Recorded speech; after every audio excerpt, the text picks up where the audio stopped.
ग्वालियर से एक सनसनीखेज खबर सामने आई है। ग्वालियर के जिला अस्पताल में मरीजों की तबीयत बिगड़ गई। अब आप सोचेंगे कि मरीज तो पहले से ही तबीयत खराब थी, अस्पताल में पहुंचे थे, उसके बाद क्या हुआ। मेट्रोनिडाजोल इंजेक्शन जो था, मेट्रोनिडाजोल, इस इंजेक्शन के चलते लोगों की तबीयत खराब हुई है। और खबर यह है कि मरीजों को तेज बुखार, घबराहट हुई। एक मरीज को आईसीयू में भर्ती करना पड़ा। नर्सिंग स्टाफ ने इलाज करना शुरू किया। अस्पताल ने स्वास्थ्य विभाग को जानकारी दी है। पहले एजिथ्रोमाइसिन सिरप में यहीं से कीड़े निकल चुके हैं। ड्रग डिपार्टमेंट ने सैंपल लेकर जांच के लिए भेजा था। अब यहां पर भर्ती मरीजों की तबीयत खराब हुई है और खबर यह है कि इस दवाई के इस्तेमाल से मरीजों की तबीयत खराब हुई है। अस्पताल में भर्ती मरीजों की मेट्रोनिडाजोल इंजेक्शन आईपी ड्रिप लगाने से असर हुआ है। उन्हें तेज बुखार, घबराहट हुई और जिला अस्पताल के मेडिसिन वार्ड में भर्ती मरीजों की तबीयत अचानक खराब हुई।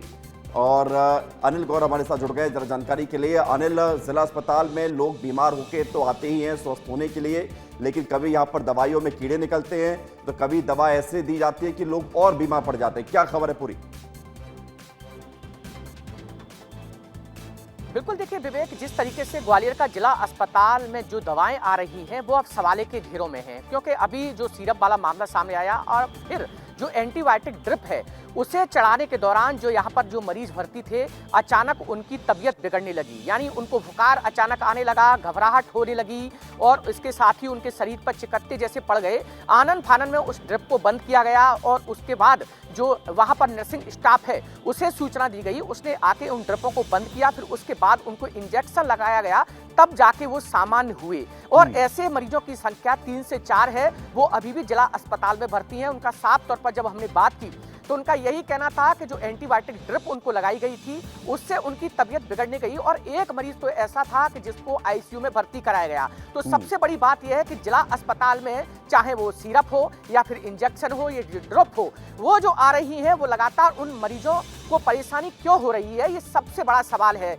विवेक। और जिस तरीके से हमने सिविल सर्जन से भी अभी बात करने की कोशिश की तो उन्होंने सामान्य तौर पर कह दिया कि ये अधिकतर मरीजों में ऐसा होता है जब एंटीबायोटिक ड्रिप लगती है। लेकिन होता क्यों है, इसका जवाब भी उनको देना चाहिए। लेकिन हम जानने की कोशिश कर रहे हैं। अभी उनका साफ तौर पर यही कहना है कि अभी इस पूरे मामले की जांच की जा रही है।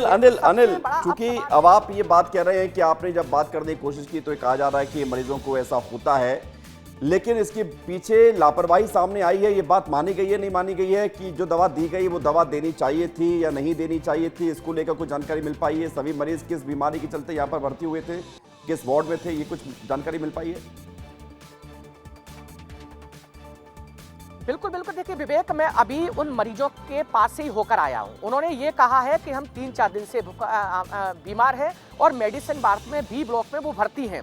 किसी को उल्टी दस्त की शिकायत है तो किसी को बुखार की शिकायत है। उनको ये ड्रिप चढ़ाई गई थी एंटीबायोटिक सिरप, उसके बाद उनकी अचानक तबीयत बिगड़ गई। उनका कहना है कि हमें एक शरीर से पूरा शरीर सुन्न हो गया, एक तरह से चकत्ते पड़ गए, हमें तेज बुखार होने लगा, जी घबराने लगा। अचानक उसके बाद उस ड्रिप को बंद किया, फिर इंजेक्शन लगाए गए, तब जाके वो सामान्य हुए। अब उसकी शिकायत उन्होंने जब अस्पताल प्रबंधक से की तो अस्पताल प्रबंधक उनकी छुट्टी कर रहा है। उनको कह रहा है कि अब आप ठीक है, आप जाइए, घर जाइए। उनका और मरीजों का ये कहना है कि अभी हमारी तबीयत खराब है, हम कैसे जा सकते हैं। तो कहीं ना कहीं देखिए जिस तरीके से पूरा अस्पताल प्रबंधक, यानी कि अनिल, पूरे मामले को दबाने की कोशिश की जा रही है। आप जाइए, डीन से बात कीजिए और जिला अस्पताल के अधीक्षक से बात कीजिए ताकि पता चलेगा कि इस पूरे घटनाक्रम को लेकर और क्या कुछ एक्शन लिया जा रहा है। बहुत शुक्रिया, धन्यवाद आपका हमारे साथ जुड़ने के लिए, जानकारी के लिए।